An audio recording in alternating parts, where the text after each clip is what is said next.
Hey, it's me, SB. Welcome back to my channel. I'm so glad that you are back. Sorry if you heard that. That was my cat. He is very stuffy today. Anywho, we are going to be doing something a bit different, and I am going to be making a little dog toy or a hacky sack or a foot bag, whatever you want to call it. It's actually, I'm making it for my mother-in-law, my father-in-law's dog, and he absolutely goes crazy for this. Now, it's going to be a combination of sewing and crochet. So yeah, this is what I'm talking about. I filled them up with rice and put a little like sandwich bag, filled it up with rice, and then stuffed it in there, and then closed it up, and finished it up. This one is really nasty because we have actually been playing with these, like foot bags or hacky sacks.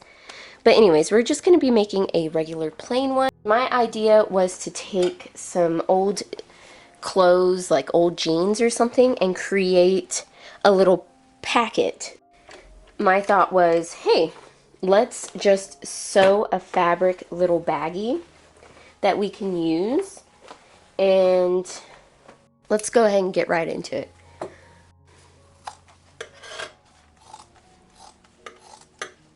And yeah, these are just old jeans from my husband's stash of old jeans. He always manages to, do that to the crotch area. Let's go ahead and open this tube up, and I'm just going to cut it right at the seam. So now that we have that, I am going to grab a pin, and I'm just going to plop this right on top, and I'm just going to cut out a circle, or trace a circle. It's not even going to be like real perfect, because this is going to be inside of our little crocheted ball. Just want to make sure that we get it roughly the size that we need. And I'm just going to cut this out and use it as a template. So this is a good idea. Like, let's say you're making a toy for a little baby or something. You're afraid that whatever you stuff in there is going to come out or whatever. Maybe just make a fabric bag for it and then stuff it in there.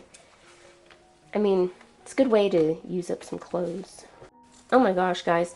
Like, my allergies have been on the fritz lately. I mean, they've been so bad. And I just cannot get over it. I guess it's hay fever or something like that. I don't know. Alright, so we got our little circles. So I was just going to go around the edges, leaving an opening right here. And I'm not even worried about, like, what type of thread I'm using. I have white in here, so I'm not real concerned about it. And we're just going to use a regular straight stitch. Tension is at 4. Length, I'm going to put it at a pretty short length, simply because I do not want that seam to come open. Right sides together. Remember to leave a little opening here. And let's just go ahead and sew this up.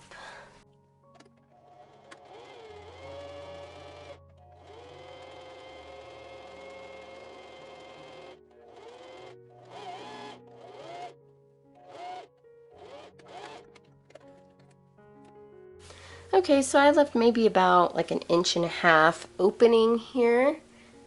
Hopefully you can see that. And now all I'm going to do is I'm going to kind of go around and trim up these edges. It's not necessary to do, but it probably will make it easier. You do want to leave a little seam allowance here at the top because we are going to be sewing on top of this, and we want that to kind of be tucked in. So hopefully I left enough right there. Since I'm using a jean fabric, it might be a little more difficult to fold in, or pull out rather, but I promise it will. Okay, so let's go ahead, now that we got that done, let's go ahead and move on to our little crocheted ball. I suggest that you make your little inner pouch last, after you get pretty close to the size that you know your ball's going to be, and then you know, trace around it and make it slightly bigger than your ball. So now you have some options here. I am using 100% cotton in Lily Sugar and Cream, and it is a worsted weight yarn. So you can use whatever yarn you're comfortable using, especially if you're giving it to your pup or to your cat to play with. You definitely want to make sure that they're not consuming something that could harm them. Okay, enough of that. Now, the crochet hook that I would suggest that you use is either an E or an F hook. You want to use a crochet hook that is smaller than recommended because we are making a toy.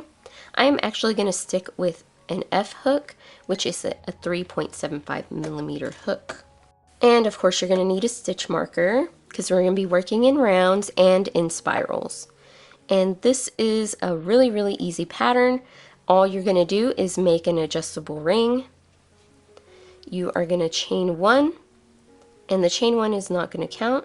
And we're going to go ahead and do 6 single crochets into our ring. And 6. Close the ring. Punch the yarn there. Sometimes that first stitch will get hidden. So if you feel like your stitches are like just disappearing when you make an adjustable ring, just do an extra chain at the beginning and that'll solve that problem. So now we are going to increase every single stitch for a total of 12 single crochets. And you're going to just increase, making a flat circle all the way around until you get the size that you want. I will put the instructions up on the screen so that way you have an idea how big or, you know, how far to go. It's, like I said, it's really, really simple. So all I'm going to do, I'm going to work up maybe to 36 stitches. So that's about 6 rounds. So this is round 2. We're going into round 3. In round 3, all you do is single crochet the first stitch and then increase into the next stitch. I'm going to go ahead and do that, and I'll be back when I complete all of our rounds. Quick tip, if you feel like your stitch marker is just a little too bulky and just like cumbersome and you're like, I hate it, just get you a piece of extra thread or yarn. I'm using some extra crochet thread from a previous project, and all I'm doing is before I work my next stitch, I simply just lay it over my working yarn here, and then that's whenever I will go ahead and do my first stitch. Oops. And then my first stitch is now marked without being so cumbersome. Another little tip that I'm going to give you about making flat circles, if you want to make them absolutely round and not like hexagonal or octagonal, just to start out with an increase right here at the beginning. So, you know, just increase that first stitch and then continue working around your regular increases. Like for me, I am working 3 single crochets and then an increase. So this will just move your increases slightly over. Another method is to just work 1 single crochet here and then an increase, and then do your, you know, your intervals the same all the way around, and it'll still have the same amount of increases. It's just, it's going to move them drastically to other places. So yeah, I'm going to keep going.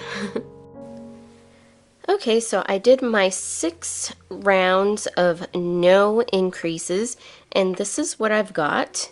And as you can see, it is quite a bit bigger than the one that I was using as an example. But, I mean, that's going to happen sometimes. My tension is a little looser today, so.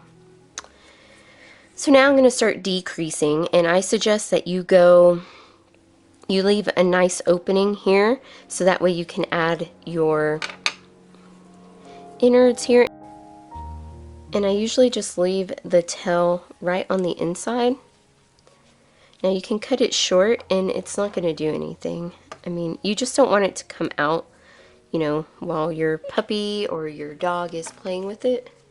That out just a little bit, and then we're just going to fill this up with some rice. Alright, so here is my rice. This part would be much easier if you have a funnel of some sort. So here is a piece of paper. So I'm just going to use this as a funnel. And I am just going to start filling up my bag. And now you don't want to overfill it too much, because then you won't be able to sew it closed.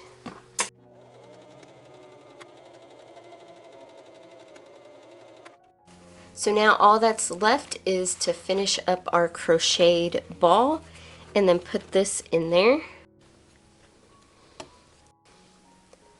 Okay, so I'm going to show you how to do the invisible decrease. You insert your hook into the front loop of the next stitch. Insert your hook into the front loop of the stitch next to that. Yarn over and pull through those 2 loops. Pull it kind of tight, yarn over, and pull through 2 loops to complete your single crochet. Super easy, I love it, and it's practically invisible.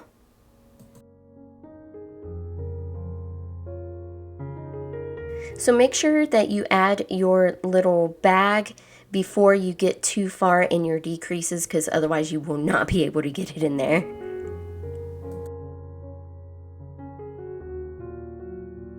To me, this is probably the hardest part of the whole project, is closing up the top when you have to do all of those decreases all in a row.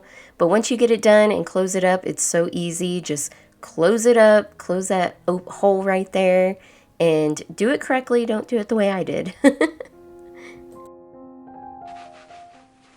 Alright, there we go, all done, and as you can see, it is very squishy. I actually wound up having to take out just a little bit because I did overfill it just a bit, so just be mindful of that when you are filling up your little fabric bag of rice, because you might overfill it and it might be hard to get it in here and close up everything. Now, I did not close up the top correctly, as you probably saw, but it'll still work. I locked it in place and just weaved it in between and pulled it tight and cut it, so that way whenever it starts stretching out and stuff, it'll kind of work its way, you know, in there, and hopefully your little puppy or your cat or something won't, you know, dig it out. But yeah, there it is. I hope you enjoyed this tutorial. Let me know what you think about this. It is a very interesting thing. I'm pretty sure somebody else has done it before in the past, and I just did not think about it until like just a little bit ago, about using a fabric bag and sewing it up and putting the rice in there. So now it's a little more durable, and you're not going to have to worry about your puppy or your kitty, you know, pulling out that stuffing and potentially getting sick from it. So yeah, let me know what you think. Don't forget to like, comment, and subscribe, and I will catch you on the next video. Thanks for watching. Bye.